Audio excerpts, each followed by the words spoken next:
mulai dari rumah dan lingkungan terdekat dari anak-anak kita, yaitu keluarga.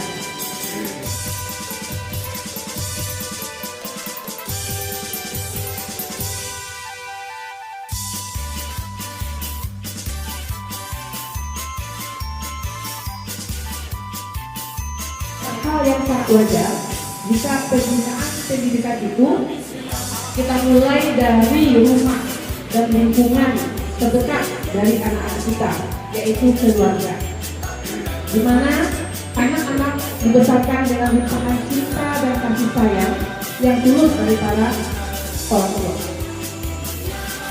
Keluarga merupakan ajar pertama di mana sifat-sifat kepribadian anak tumbuh dan terbentuk dengan cepat. Seorang anak akan menjadi warga masyarakat yang baik atau tidak sangat tergantung kepada sifat-sifat yang tumbuh dalam kehidupan keluarga di mana anak membesarkan. Kelak, kehidupan anak tersebut juga mempengaruhi masyarakat sekitarnya, sehingga pendidikan keluarga itu merupakan dasar terpenting untuk kehidupan anak sebelum masuk ke sekolah dan terjun dalam masyarakat. Kemudian yang terkait dengan pengasuhan orang tua, misalnya orang tua yang cenderung permisif atau serba boleh, ya apapun anak dibolehkan, nah, dan mengabaikan atau menolak keberadaan anak, berdampak besar terhadap perkembangan anak tersebut dan saling mendukung bagi tumbuh kembang anak yang sehat. Karena praktek-prakteknya, baik pelibatan orang tua dalam pendidikan anak di sekolah ataupun peningkatan kemampuan orang tua dalam pendidikan dan pengasuhan di keluarga yang disebut dengan parenting yang dijalankan di tingkat sekolah, karena merupakan dukungan untuk tumbuh kembang anak pada masa pubertas dan remaja. Nah, karena kita ini baru tamat SMP, Bapak Ibu, nah tentu masa-masa itu dilalui oleh mereka. Sangat penting bagi perkembangan dan kesehatan anak. Jadi anak itu nanti akan sama keluarnya dengan kakak kelasnya, kelas 3 dan 12. Nah, demikian saja beberapa hal yang kami sampaikan pada kesempatan ini. Semoga Allah Subhanahu wa Ta'ala melimpahkan rahmat dan petunjuknya kepada kita semua dalam melahirkan rumusan-rumusan yang dapat membawa kemajuan dan perbaikan di bidang pendidikan di sekolah kita ini. Demikian saja, banyak maaf pada Bapak Ibu semuanya. Nanti setelah ini, mari bersama kita mendengarkan ya semacam hak ataupun alasan dari Bapak narasumber kita. Jadi untuk itu, terima kasih dari kami. Selamat mengikuti dan wassalamualaikum warahmatullahi wabarakatuh.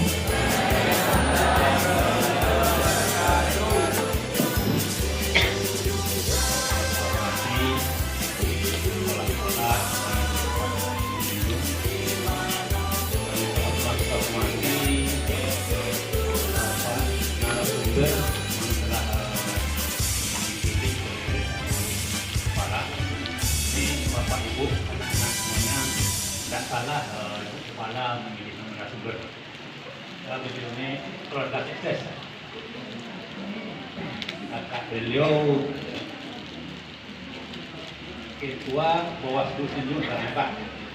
Kemudian yang nomor 2 mantan ketua KPU Kabupaten Sinjung. Jadi keluarga itu keluarga sukses. Tidak salah sekolah menjadi narasumber bagi kita semua. Sebenarnya saya menghormati Bapak Ibu Majelis Guru Bimbing Penjunjung. Kemudian yang kami muliakan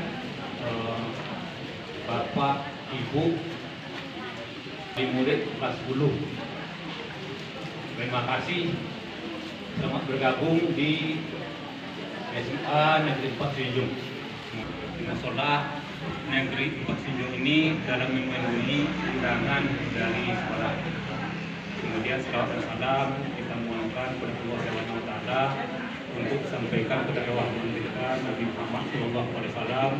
Semoga kita semuanya mendapat semangat dari beliau di Nyumbul nanti.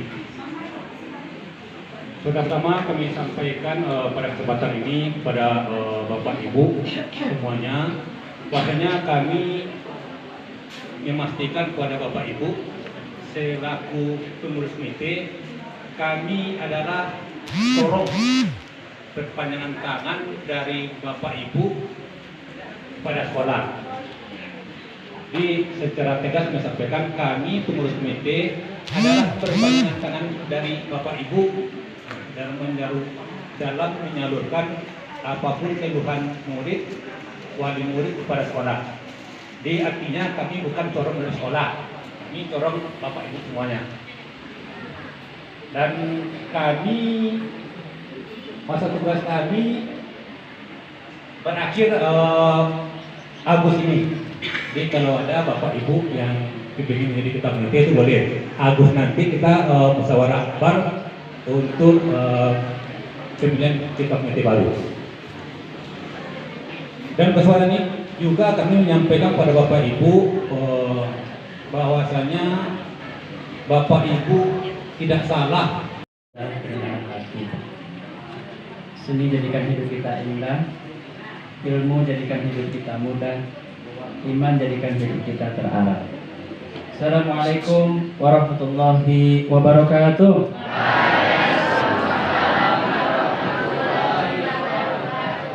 Innal hamdalillah nahmaduhu wa nasta'inuhu wa nastaghfiruh wa na'udzu billahi min shururi anfusina wa min sayyiati a'malina. May yahdihillahu. Kita akan belajar berbagi bareng pada pagi ini. Boleh kalau saya tanya apa kabar, Bapak Ibu jawab dengan alhamdulillah bahagia. Bapak Ibu apa kabar pagi ini? Alhamdulillah bahagia. Ibu-ibu pengen bahagia? Risetnya itu yang paling dicari oleh seorang anak manusia di muka bumi ini adalah kebahagiaan. Jadi kalau dipakai metode 5 ways, 5 why, kenapa orang melakukan sesuatu, bisa jadi dia akan jawab macam-macam, tapi sampai 5 kali dia akan jawab, saya pengen bahagia. Bu, kenapa mau menyekolahkan anaknya sampai SMA, sampai kuliah? Karena itu tanggung jawab saya. Itu jawaban pertama. Kenapa ibu pengen menunaikan tanggung jawab? Pertanyaan why, kenapa yang kedua? Mungkin dia bahagianya dapat. Ini benar bu. Saya itu setiap pagi kalau mau masjid, pagi-pagi subuh kan bangun tidur, pergi ke masjid, di jalan itu hanya mengatakan agar hormon kebahagiaan, hormon endorfinnya keluar. Itu di pagi itu hanya mengatakan di motor, alhamdulillah bahagia. Sendiri bu, sholat untuk itu untuk orang gila. Sampai tarasur di belakang wadah yang keluar, ada yang apa di kepala kita itu tanda-tanda hormon endorfin keluar. Hormon endorfin itu hormon kebahagiaan, bikin awet muda, bikin cantik, bikin sehat secara alami. Itu hormon endorfin. Dasar kan Allah kasih. Cara untuk keluar hormon endorfin apa? Merasa bahagia. Jadi senyum sendiri mengatakan bahagia. Itu insya Allah merangsang keluarnya hormon endorfin. Jadi kalau saya tanya apa kabar, teman-teman, adik-adik semuanya, Bapak Ibu jawab dengan alhamdulillah bahagia. Sambil terasa dapat bahagianya. Ya, kita coba Bapak-bapak, Ibu-ibu, teman-teman semuanya, apa kabar pagi ini? Alhamdulillah. Oke, terima kasih. Walaupun ada yang malu-malu ya, silakan kalau mau bertanya ya. Kalau ini nggak masjid ya. Saya senang sekali, saya bahagia sekali pada pagi ini, menjelang siang ini, pada kesempatan ini mendapatkan kesempatan untuk menjadi teman belajar dari Bapak Ibu semuanya. Saya semakin bahagia, kenapa? Karena saya yakin saya hanya menjadi teman belajar dari orang-orang yang rendah hati, orang tua yang rendah hati. Kenapa rendah hati? Bapak Ibu pengalamannya jauh lebih tinggi dari saya dalam pengasuhan, ilmunya jauh lebih banyak. Kemudian anak-anaknya juga sudah besar-besar. Saya punya anak 5, tapi masih kecil bu. Yang paling tua pun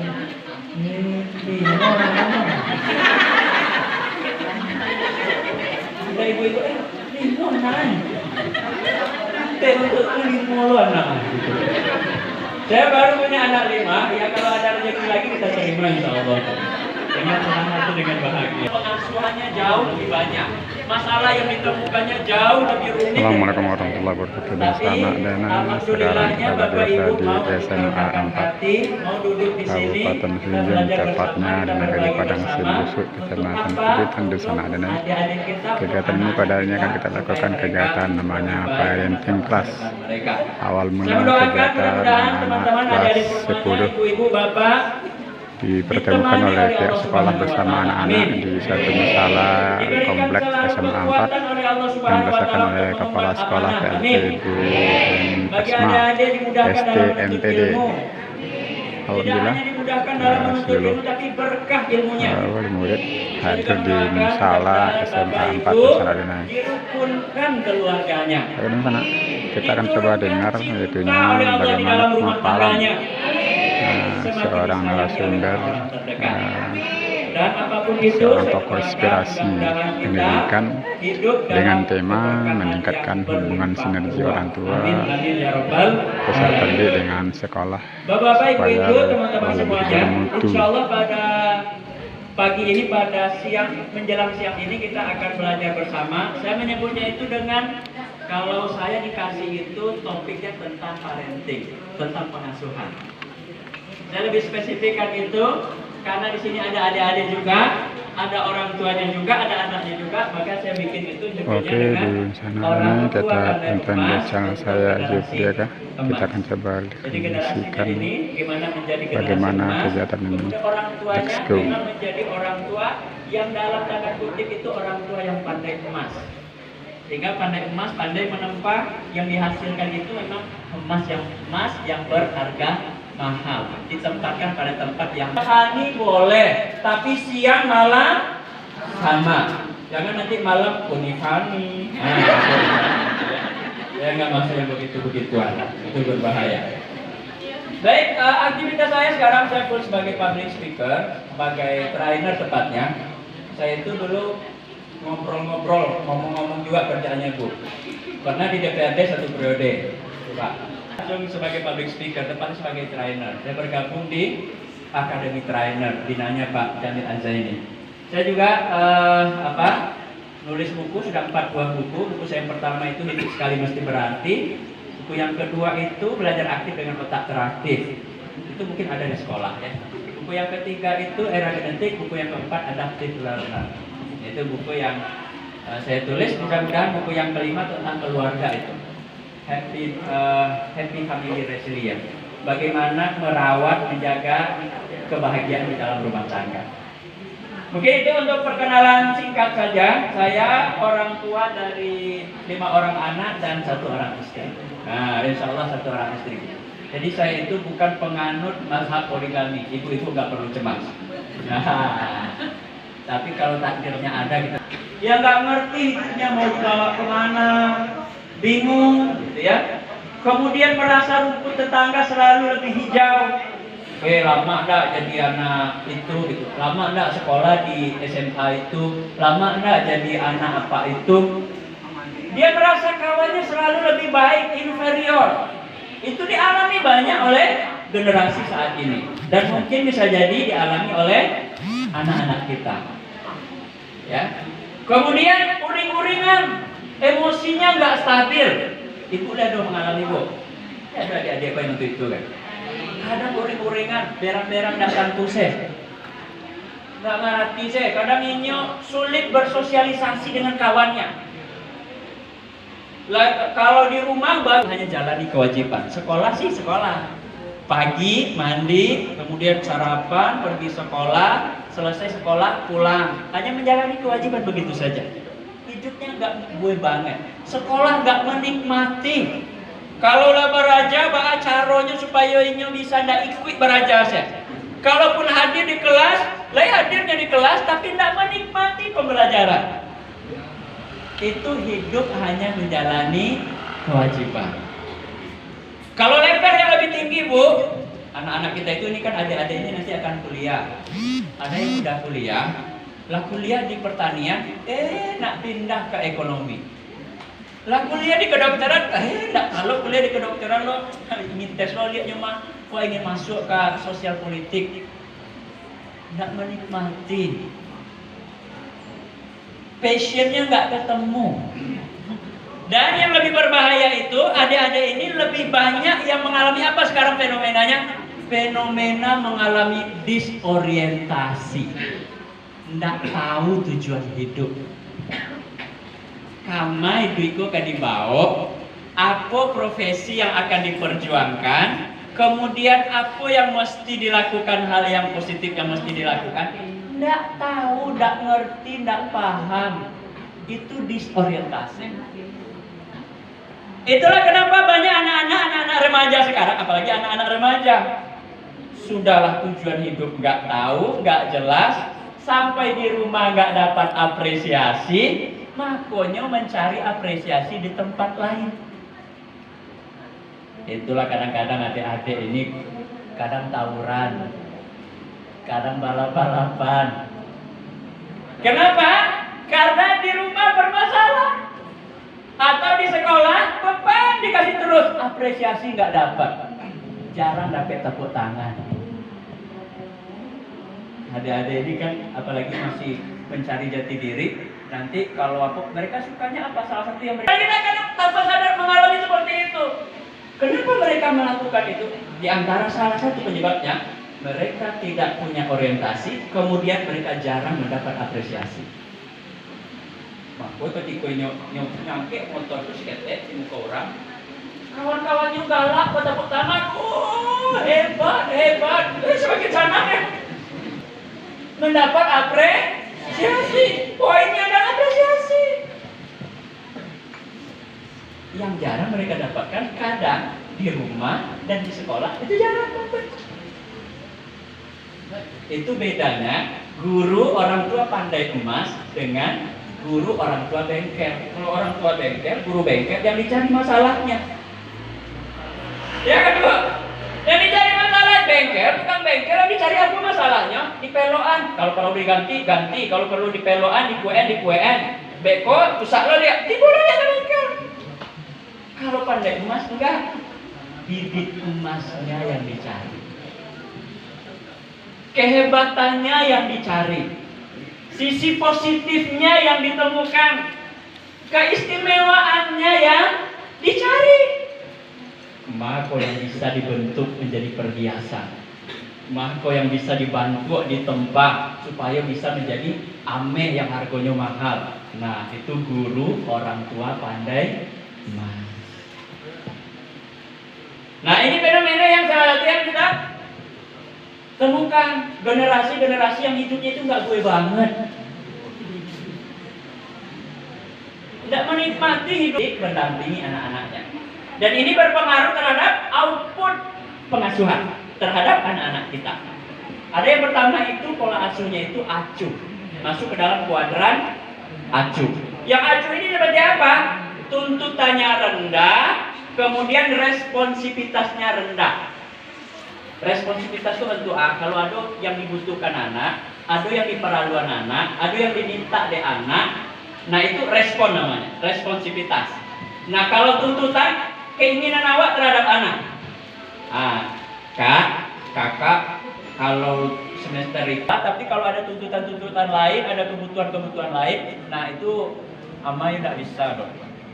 Itu responsivitasnya rendah, tuntutannya juga rendah. Itu yang masuk ke dalam kuadran acuh.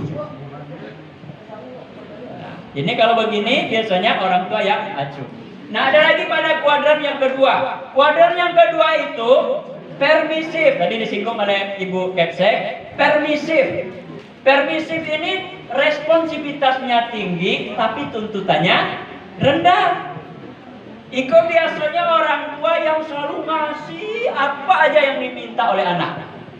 Kalau dalam apa itu anak tuh betul-betul dimanjoan. Apa juga nanya mintanya, masalahnya butuh atau enggak, kasih. Kadang anak SD minta motor, dibalian motor. Anak ketek-ketek barulah diminta gadget, dikasih gadget. Kasar apa aja minta, kasih. Itu permisif. Biasanya anak-anak seperti ini di dalam kehidupan sosialnya mereka gagal di dalam kehidupan sosial. Mereka lebih egois. Nah, kamu bisa semester ini jadi juara bahasa Inggris? Bisa, Mam. Tapi aku butuh dukungan ini. Oke, Mama penuhi. Deal ya, janji ya. Tuh, itu autoritatif. Tuntutannya ada, responsivitasnya juga ada. Kenapa anak-anak kita itu ada yang mengalami penyimpangan seksual, ada yang terlibat di dalam pergaulan bebas? Kenapa? Karena orang tuanya jarang mendengar. Apakah tidak diajarkan? Diajar. Tapi pendidikan seksualnya dapatnya dari mana? Dia dapat dari internet, dapat dari orang yang belum tentu benar, dari orang tuanya. Anak mau nanya aja, Mam, awak aku bantu kok? Gus, ngecek itu loh. Gitu kan? Semestinya mereka dapatkan pendidikan seksual itu dari mana? Dari orang tua. Orang tua baru akan tahu ketika apa? Ketika orang tua mau untuk mendengar. Jadi apa yang mereka mau, apa yang mereka rasakan, apa yang mereka alami, itu orang tua mesti banyak mendengar. Agar apa? Agar anak-anak ini memang betul-betul orang tuanya menjadi teman curhat, menjadi mentor, menjadi coach bagi siapa? Bagi mereka. Jadi orang tua tidak bisa lagi menyalahkan, anak awak dapat sekolah mahal-mahal, tapi tidak juga berhasil. Sekolahnya tak apa-apaan, tak apa-apa dia jadi guru di sekolah. Anak ini walaupun sekolah, tapi waktu yang paling besarnya tetap di rumah. 60-80% waktu anak itu sebenarnya di rumah. Cuman paradigma orang tua ketika memasukkan anaknya sekolah, merasa tanggung jawabnya dipindahkan ke sekolah. Padahal kita bukan transfer tanggung jawab ada pada orang tua sepenuhnya. Bukan pada guru, bukan pada sekolah. Oke, jadi dari sini kita ingin ambil yang akan kita lebih banyak bahas pada kesempatan ini, yang mana bagaimana menjadi orang tua pandai emas, yaitu orang tua yang autoritatif, yang tuntutannya tinggi, seimbang dengan responsivitas yang juga tinggi. Lanjut Bapak Ibu. Lanjut Bu. Tuh, kan kalau pandai emas, bedanya seperti tadi. Apa beda orang tua pandai emas dengan orang tua bengkel? Kalau orang tua bengkel, radionya belon taruh. Fokusnya kemana? Ke masalah. Orang tua pandai emas, fokusnya kemana? Pada keistimewaan, pada emasnya, pada bibit emasnya, pada keunggulan anaknya, pada yang positif dari anaknya. Itu orang tua pandai emas. Untuk di apa? Untuk dipreteli, untuk dibakar, untuk ditempa, dipukul, ditempa. Menjadi apa? Menjadi emas yang berharga mahal. Karena kenapa? Saya termasuk yang berparadigma, semua anak itu istimewa. Semua anak itu juara. Semua anak itu hebat. Semua anak itu emas. Tetapi dengan kehebatan, dengan bibit emas mereka masing-masing. Apa sih keistimewaannya dia? Karena orang tua biasanya, orang tua itu karena orang tua bengkel, yang dicari itu kekurangan anak tarui. Kalau nerima rapor, cari rapor, mana nilai yang rendah, gitu kan? Kalau misalnya matematiknya 6, bahasa Inggrisnya 7, biasanya, nih jujur-jujuran aja Bu, biasanya Bapak Ibu yang dileskan sama anak Wak. Matematiknya 6, bahasa Inggrisnya 8, yang dileskan yang mana biasanya Bu? Yang rendah. Itu biasa aja. Kita boleh ini ya Bu, boleh berbeda berapa nggak apa-apa. Tapi itu biasanya, itu yang berparadigma orang tua bengkel. Yang dicari apa? Kekurangan. Masalahnya kurangnya di mana? Nilai yang lemah di mana? Dia 6 matematiknya, yang anak kita kawan nanti cari ke 8 matematiknya. Ini Pak cara supaya matematik 8 lo les. Biasanya kalau kita les kan, nanti bisa jadi privat, kita kasih uang biaya les. Misalnya berapa lama? Gajah disuruh untuk berenang atau gajah disuruh terbang, capek. Kapan mereka akan merasakan hidup yang gue banget? Nggak tahu doa sekolah atau doa apalagi kalau doa sobok di matematik. Sudahlah di sekolah waktu itu dakwah dah cukup, tanpa harus sudah tuh ada tambahan jamnya oleh. Tapi kalau dia bahasa Inggris, carikan mentor bahasa Inggris, privat bahasa Inggris, kita biayai untuk les bahasa Inggris, dia enjoy, dia nikmat, dia senang. Itu yang harus sekolah nago. Apalagi kalau gurunya senang lo baca, semakin hebat, semakin bersinar, semakin nampak keemasannya. Maka setiap anak itu hebat, setiap anak itu pintar, setiap anak itu juara, tetapi dengan kehebatan dan kepintaran mereka masing-masing. Itu tugas orang tua pandai. Siap Bapak Ibu menjadi orang tua pandai emas? Siap adik-adik menjadi generasi emas? Oke, kita lanjutkan. Nah, beda jalan orang tua pandai emas untuk generasi emas. Gimana sih caranya? Kalau bantu itu pengenlah jadi orang tua pandai emas lah. Dan pandai apa itu? Yang pertama, I'm sorry. Apa katanya Bu? I'm sorry. Yang kedua, thank you. Apa katanya Bu? Terima kasih. Yang pertama, maafkan. Yang kedua, thank you, terima kasih. Yang ketiga adalah I love you. Apa katanya? Apa katanya Bu? Plus yang keempat,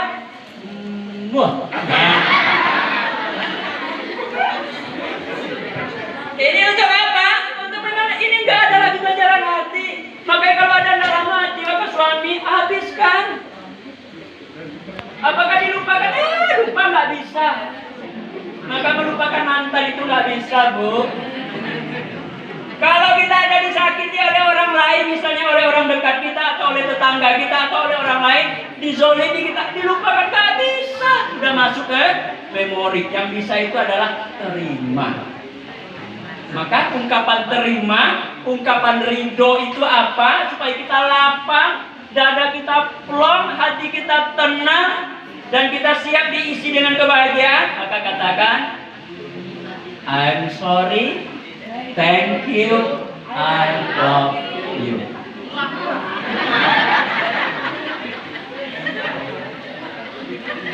Bapak, Ibu, saya mah sepertinya bercanda gitu ya. Tapi untuk teknis nanti kalimatnya Bapak Ibu boleh pilih apa? Adik-adik boleh pilih kalimat yang lebih intim, yang lebih mesra, yang lebih enak. Silahkan dipilih. Tapi poinnya adalah walaupun dia yang salah tetap katakan I'm sorry. Maafkan.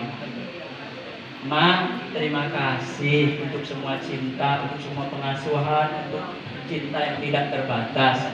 Terus plus I love you. Aku mencintai mama karena Allah. Pulang hati kita. Kalau udah begitu, insya Allah akan siap diturunkan kebahagiaan. Ganjaran tisunya nggak ada. Jadi kalau Allah udah mau turunkan, halo, Bapak Ibu, prinsip kebahagiaan itu diturunkan. Huwallazi anzala sakinah fi qulubil mu'minin. Dia Allah yang menurunkan sakinah kemana? Ke dalam hati. Maka kalau hati kita nggak siap, masih ada gir, masih ada tisu yang mengganjal, kebahagiaan itu nggak akan diturunkan sama Allah. Maka bagi adik-adik supaya gir itu nggak menjadi penghalang dalam keluarga kita, waspadai ganjalan tisu. Habisi semuanya ganjalan tisu yang ada di dalam hati kita. Insya Allah Allah akan turunkan kebahagiaan, Allah akan turunkan kesuksesan, Allah akan turunkan keberkahan yang banyak. Kalau ganjalan tisu udah enggak, kita total bersyukur. Tanda mana kajian maka syukur. Saya taruh. Tapi memang agar kita bisa menjadi orang tua pandai emas yang happy mendampingi anak-anak kita, bahagia membersamai mereka, salah satu yang perlu kita lakukan terus-menerus adalah total bersyukur. Apa maksudnya total bersyukur? Total bersyukur itu adalah kita mengatakan memang bersyukur secara total, nggak ada tendensi. Nah, tendensi itu misalnya kalau biasanya adik-adik, halo, kalau adik-adik dikasih uang belanja misalnya, atau dibelikan handphone oleh mama, oleh ayah, oleh bunda, dikasih uang, kemudian kita mengatakan terima kasih, itu syukur? Ya syukur juga sih. Tetapi kita mau dikasih mau enggak, mau dapat mau enggak, kita tetap aja mengatakan terima kasih. Nah itu total bersyukur. Bukan juga karena kita supaya nanti ditambah langsung kiwa, supaya awak adi-adi lah ikut dari Tuhan, maka awak bersyukur, dibantai lah syukur.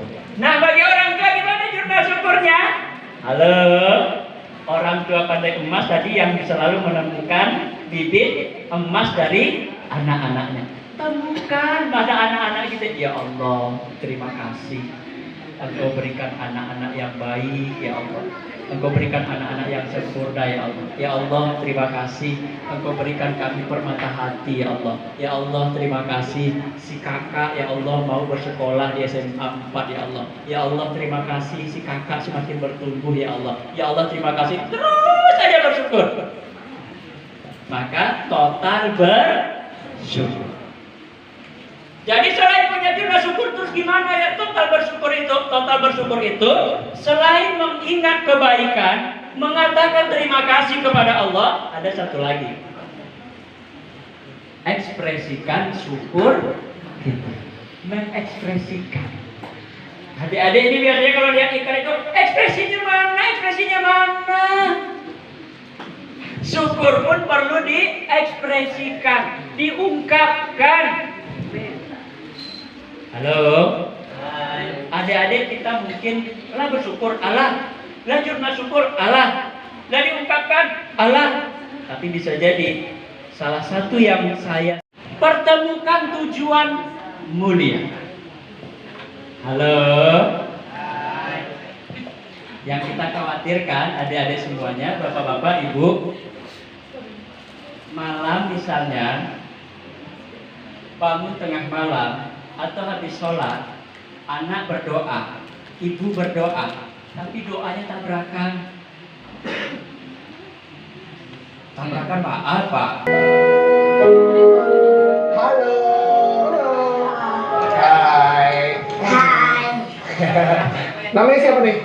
Fariza dipanggil Rizal Rizal. Gaya kamu oke banget nih. Boleh tahu nggak ini gaya dari mana? dari Setilan Bali, Kamu umur berapa? 10 tahun. Kalau gitu langsung aja kita dengerin kamu nyanyi ya.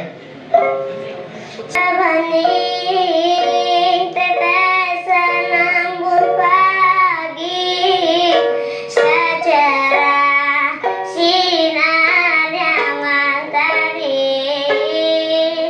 Bila ku tatap wajahmu ibu, penuh kehangatan di dalam hatiku.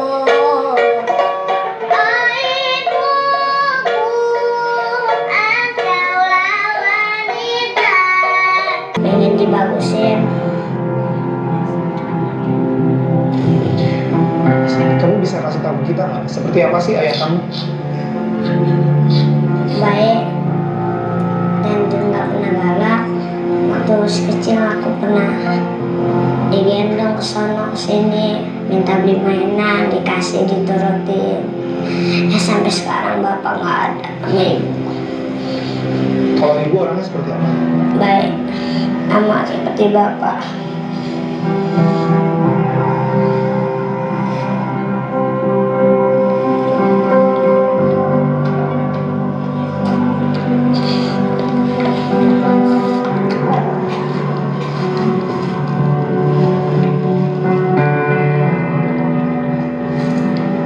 Bisa jadi trauma, bisa jadi trauma karena guru, bisa jadi trauma dibully oleh kawannya.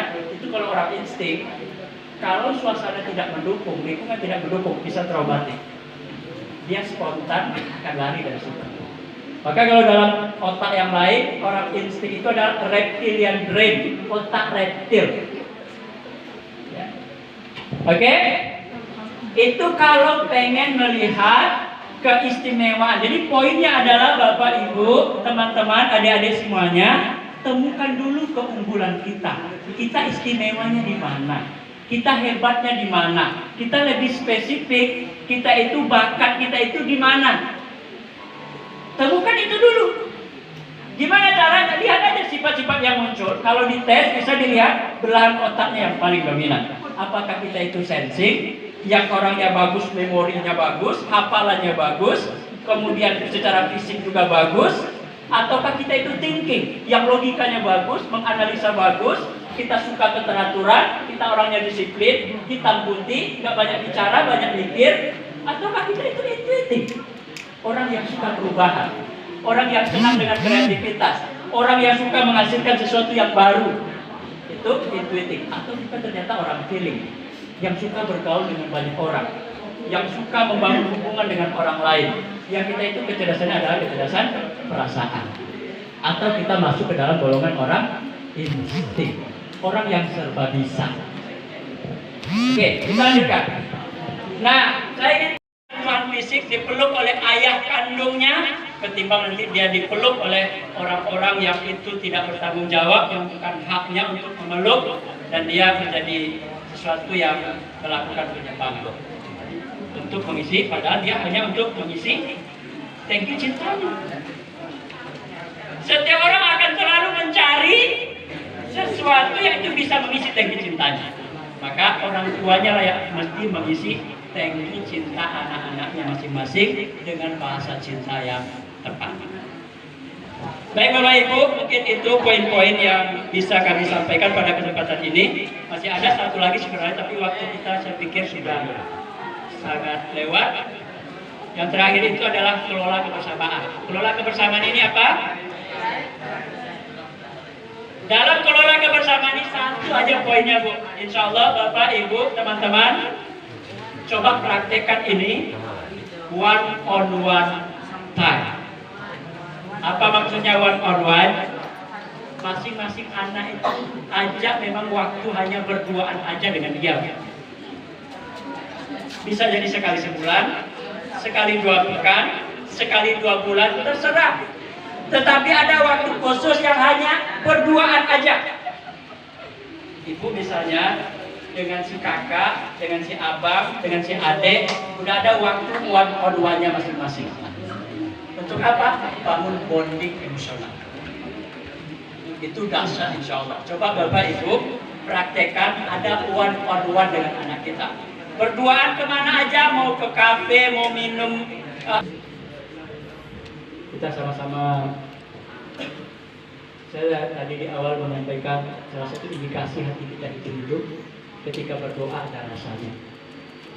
Jadi yang penting itu dalam doa itu bukan dikabulkannya doa, tetapi wa'ala alihi washabihi Rabbana zalamna anfusana wa illam taghfir lana wa tarhamna lanakunanna minal khasirin. Allahumma ighfir lana dzunubana wa liwalidayna warhamna kama rabbayana shaghira wa li jami'il muslimin wal muslimat wal mu'minin wal mu'minat al ahya'i minhum wal amwat. Rabbana la tuzigh qulubana ba'da idh hadaytana wa hab lana min ladunka rahmah innaka antal wahhab. Ya Allah, ya Rahman, Rabb yang Maha Menatap, Engkau yang Maha mengetahui segalanya, ya Allah. Engkau Maha Mengetahui, Engkau yang Maha mencatat segala keburukan kami, ya Allah. Engkau tahu apa yang ada dalam hati kami, ya Allah. Engkau tahu, ya Allah, kebusukan yang tersimpan di dalam hati kami, ya Allah. Engkau mencatat, ya Allah, segala dosa dan kesalahan kami di hadapan-Mu, ya Allah. Ya Allah, ya Ghafur, ampuni segala dosa-dosa kami, ya Allah. Maafkan segala kesalahan kami, ya Allah. Ampuni dosa kami kepada kedua orang tua kami. Maafkan segala salah kami terhadap anak-anak kami, ya Allah. Ampuni, ya Allah, segala kedurhakaan kami, ya Allah. Ketika membersama orang tua kami dan ketika membersama anak-anak kami, ya Allah, ya Allah. Ya Allah, kami yakin bahwa kami akan kembali kepada-Mu. Jangan Engkau biarkan kami kembali kepada-Mu. karena Engkau cabut nyawa kami, kecuali Engkau sudah mengampuni dosa-dosa kami. Ya Allah, Ya Rahman, Ya Rahim, Ya Rabbal, terima kasih ya Allah. Engkau kirimkan begitu banyak nikmat bagi kami ya Allah. Terima kasih ya Allah. Engkau kirimkan bagi kami orang tua terbaik, ayah bunda yang penuh kasih sayang bagi kami, yang mencintai kami tanpa terputus ya Allah, yang membersamai kami tanpa pamrih ya Allah. Ya Allah, terima kasih. Engkau karuniakan kepada kami anak-anak yang baik ya Allah, anak-anak yang soleh dan soleha ya Allah, anak-anak yang menjadi permata hati kami ya Allah, anak-anak yang hadir di dalam rumah kami ya Allah. Ya Allah, Ya Rahman, terima kasih Engkau hantarkan anak-anak bagi kami. Maafkan kami ya Allah, ampuni kami ya Rabb, sekiranya kami belum melakukan anak-anak kami selayaknya budi surga bagi kami, selayaknya adalah yang akan menghadirkan kebahagiaan ke dalam hati-hati kami ya Allah. Maafkan kami ya Allah, sekiranya kami belum mendidik anak-anak kami seperti apa yang Engkau ajarkan melalui Rasul ya Allah, Ya Rabbal Alamin. Ya Allah, Ya Rahman, Ya Rahim, Ya Rabbal Alamin. Kami orang tua terima kasih kepadamu ya Allah. Engkau sudah izinkan kami menjadi orang tua dari anak-anak kami ya Allah. Ya Allah, kami bodoh ya Allah, kami tidak tahu apa-apa ya Allah. Dalam mendampingi anak-anak kami, izinkan kami ya Allah menjadi orang pandai emas ya Allah, yang menempa anak-anak kami kepadamu, menempa anak-anak kami jalanmu, yang menempa anak-anak kami menjadi generasi emas, generasi peradaban, generasi agamamu ya Allah, pemimpin-pemimpin masa depan ya Allah. Kami titip kepadamu ya Allah anak-anak kami, kami titip kepadamu iman dan Islam anak-anak kami ya Allah. Kami titip kepadamu ya Allah pendidikan anak-anak kami, kami titip kepadamu ya Allah akhlak terbaik bagi anak-anak kami ya Allah. Dan kami titip kepadamu ya Allah apa yang kami tidak bisa jangkau dalam mendidik anak-anak kami ya Allah. Ya Allah, ya Allah, Ya Rahman, Ya Rabb yang Maha Besar, Engkau yang mencintai kebesaran ya Allah. Mudahkan bagi kami ya Rabb untuk mencapai cita-cita kami ya Allah. Jadikan kami ya Allah insan-insan yang sukses sekaligus mulia ya Allah. Jadikan kami insan-insan yang sukses dan bermanfaat besar. Engkau hantarkan sampai ke akhirat ya Allah ya Allah. Rabbana atina fid dunya hasanah wa fil akhirati hasanah wa qina adzabannar. Ya Allah, Ya Rabbi, Ya Rabbana, mudahkan bagi kami untuk meminta maaf dan memaafkan. Mudahkan bagi kami untuk berterima kasih, mengucapkan terima kasih, dan mudahkan bagi kami ya Allah untuk mencintai anak-anak kami, mencintai orang tua kami, mencintai orang-orang yang terdekat kami ya Allah ya Rabbal Alamin. Subhana rabbika rabbil izzati amma yasifun, wassalamu ala mursalin, walhamdulillahi rabbil alamin. Sekolahnya, tetapi ini adalah profesi yang sangat mulia. Ketika kita menjalankan profesi yang tidak ada pendidikan, tidak ada sekolahnya ini, kita bersamai anak-anak kita iringi langkah mereka, kita fasilitasi mereka, insya Allah anak-anak kita akan menjadi investasi tabungan dunia dan akhirat kita. Yuk menjadi orang tua soleh, yuk kita menjadi orang tua yang bahagia, yuk menjadi orang tua yang pandai emas untuk melahirkan generasi emas. Terima kasih. Assalamualaikum warahmatullahi wabarakatuh.